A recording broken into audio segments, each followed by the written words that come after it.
What if the person who can hurt you the most isn't your enemy? What if it's the version of you that reacts to everything? One insult ruins your mood. One rejection destroys your confidence. One bad day makes you question your entire life.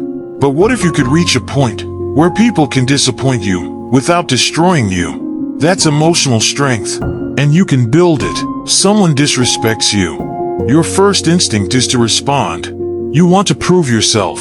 You want them to know they were wrong. But stop. Ask yourself, do I really need to react? Because emotional strength begins when you stop giving every situation control over your behavior. You don't have to answer every insult. You don't have to explain yourself to everyone. You don't have to win every argument. Sometimes the strongest thing you can do is stay calm and walk away. Because when someone can control your emotions with a few words, they have more power over you than they deserve. Take that power back. But staying calm isn't enough. You also need to stop taking everything personally. Someone doesn't reply to your message. You think they don't care.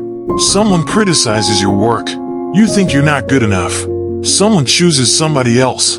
You think you're not valuable. Stop. Their decision is not your identity. Their opinion is not your reality. And their rejection is not proof that you're worthless. People see you through their own experiences. Sometimes their judgment has nothing to do with your actual value. So learn to separate feedback from identity. If someone gives you useful criticism, learn from it.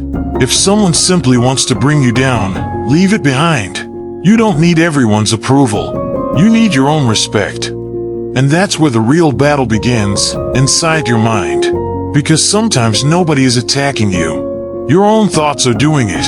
One mistake becomes, I'm a failure. One setback becomes, nothing ever works for me. One difficult week becomes, my life is falling apart. Your mind can turn one bad moment into an entire negative story. So challenge it. Ask yourself, is this actually true? Or am I just afraid? You don't have to believe every thought you have. A thought is not a fact. A feeling is not always reality. Learn to observe your thoughts instead of obeying them. Because when your mind becomes calmer, your decisions become stronger. But here's something most people get wrong. Emotional strength doesn't mean becoming emotionless. You will still feel pain. You will still feel anger. You will still feel fear. You will still have moments when you want to give up. That's normal. Don't be ashamed of it. Feel the emotion. Understand it. Then choose your next action. You can be hurt without becoming hateful. You can be angry without becoming destructive. You can be afraid and still move forward. That's real strength. Not pretending that nothing affects you, but refusing to let everything control you. And if you really want to become emotionally strong, start keeping promises to yourself. You say you'll wake up early. Wake up. You say you'll work out. Work out. You say you'll stop wasting hours scrolling. Put the phone down. Every time you keep a promise to yourself, you build self-trust. And every time you break one, you teach yourself that your own words don't matter.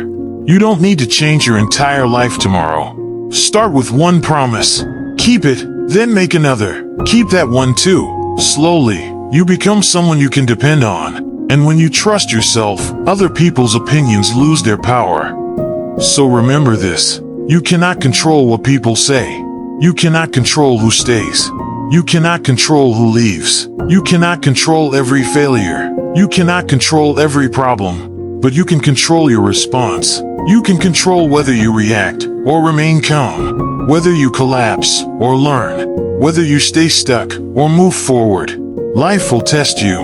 It will hurt you. It will disappoint you. But every difficult moment gives you a choice.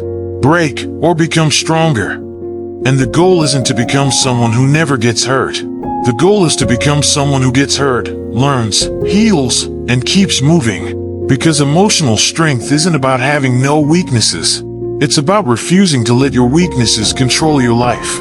So the next time life hits you hard, pause, breathe, think, then choose your response. Because the strongest person in the room isn't always the loudest. Sometimes, it's the person who has every reason to lose control and chooses peace instead. That's emotional strength. And you can build it, one decision at a time.